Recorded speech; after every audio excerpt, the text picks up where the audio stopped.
Well, it's October. Has been for a while, and apparently there are a whole lot of things that we either celebrate, honor, or try to build awareness for during the month of October. Some of them get a lot more coverage than others. For example, until I started putting this video together, I was not aware that October was Squirrel Awareness Month, or even that there was a Squirrel Awareness Month, actually, much less that it's different from Squirrel Appreciation Day, which is in January. Isn't it just amazing what you can learn from the internet? Anyway, within the breast cancer community, this time of year is often referred to as Pinktober. Breast cancer awareness gets a lot of press, but not without good reason. The American Cancer Society estimates that in 2021, over 300,000 women will be diagnosed with breast cancer nationwide. Diagnosis rates have been increasing steadily, but this is most probably due to increased awareness and diagnostic capability. Mortality rates, particularly among women over 50, have been declining, which is just fantastic. In fact, there were fewer than 180,000 new cases of breast cancer in women in 1998, the year that I was first diagnosed. Yep, I'm a statistic. I noticed that I would have a dark brown stain on my t-shirt or pajama top when I woke up. At first, I put this down to my own carelessness. I was in college, and I drank a lot of caffeinated beverages. Tea, coffee, Coke. But one night I was so zonked that I just lay down in my clothes, and when I woke up the next morning, the stain was inside my sports bra. So at that point, I was pretty freaked out. After an awkward exam by the lady doctor at the campus health clinic, I got to have an awkward conversation with my parents, followed by an awkward appointment at the start of Christmas break with the general practitioner who'd been diagnosing my bronchitis and such since, well, forever. He agreed with pretty much everybody that this was weird, but he didn't have any more answers and he suggested a biopsy. I remember telling him that I wanted to speak with my mom privately. When he'd left the room, I turned to her and asked her if our insurance would cover it. And I remember that in a very loving and supportive way, she let me have it. I'll save the rest of that story for another video because the situation of health insurance in America really deserves at least one full video. But my mother very clearly impressed upon me the importance of taking care of your health. So a few days later, I had my biopsy. And 3 days before Christmas, I got a phone call from my doctor. I remember the phrase, "This isn't the news we were hoping for." I don't want to make it sound like everything else was a blur. I just forget things. A lot. But that stands out. I think we got contact information for various specialists because we talked to quite a few over the next couple of weeks. Almost everybody suggested either a lumpectomy or a simple mastectomy. I wasn't really sure how I felt about everything until one of the doctors pointed out that I had a very early stage DCIS, and another option would be just not to have surgery at all and monitor the situation. And my gut reaction was, "Are you kidding? I have cancer." That made me realize that ultimately I'd feel better with a more aggressive treatment. Also, my boobs were already small. At least with the mastectomy, I could get reconstruction instead of being even smaller on one side. The other part that I remember is going back to school for the process of withdrawing for the spring semester.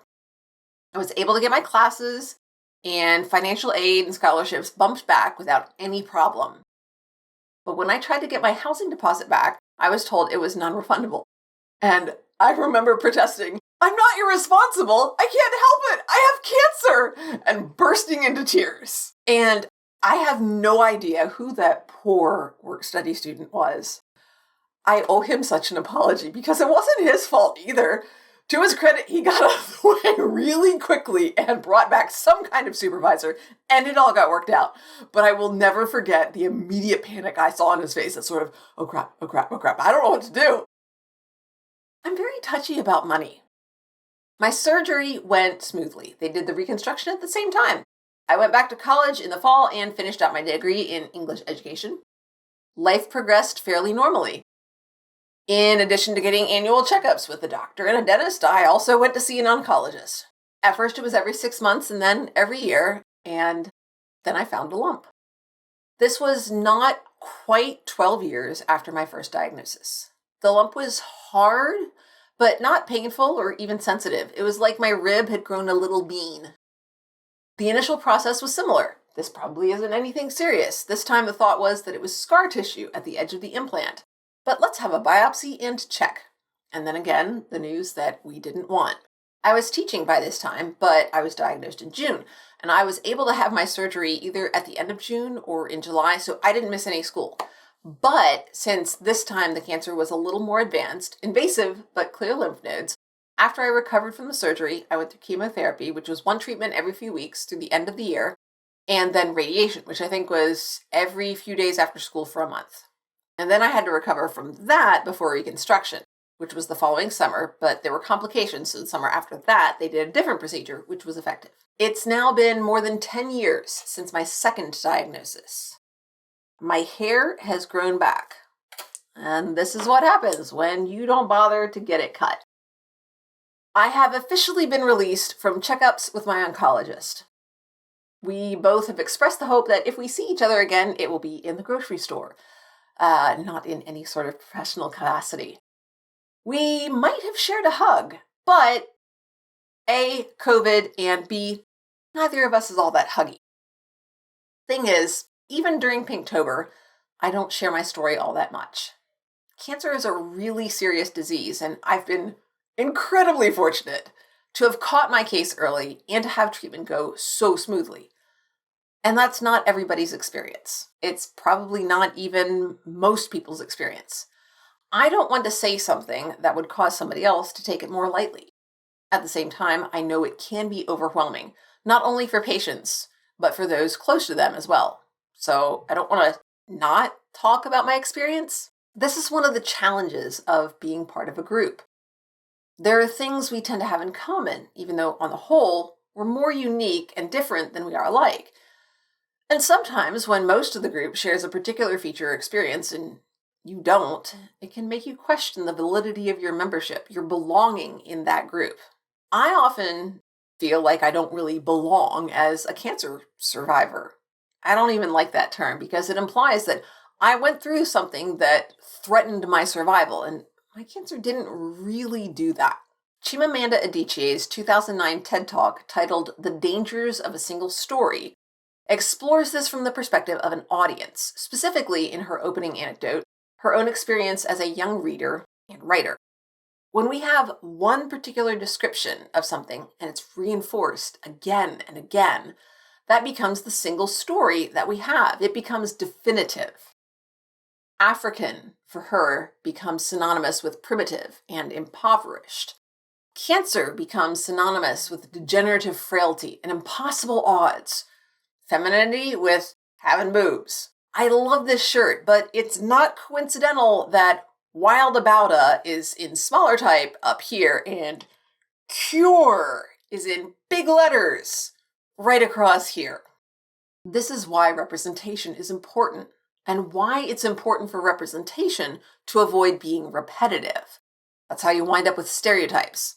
That tension between individuality and community is all around us. If identification with a group means something, then it's reasonable to explore why. What shared traits or experiences are significant, and why do they matter to members of that group? But it's also vital to remember that each person within a group is also a unique individual. Not everybody is going to have the same traits or experiences, or the same opinions about them, even if they do. There are going to be outliers in any element we choose. Definitions are tricky that way. My experiences and opinions as a cancer patient, or as a teacher, or as a woman, or as a white person, or an American, or any number of other groups that I fit into should not necessarily be taken as representative for other members who are also in that group. I have a responsibility to avoid representing them that way. And I also have a responsibility to avoid taking others' statements as necessarily being representative of their groups, unless they've been given that role by that group. So, I would encourage you to think about your own identity in this way. How do you define yourself? And what is it that makes those elements important enough to be definitive for you? Who do these things connect you to? What do you share? And why does that matter? And since it is Pinktober, I would also encourage you to talk with others in your family about your health history. If you're over 40, talk to your doctor about breast cancer and when you should have a mammogram. You don't have to be female to develop breast cancer, although it is significantly more common in women. And in general, talk to your doctor about changes, especially changes that are sudden or unexpected. Familiarize yourself with your body and what's normal for you.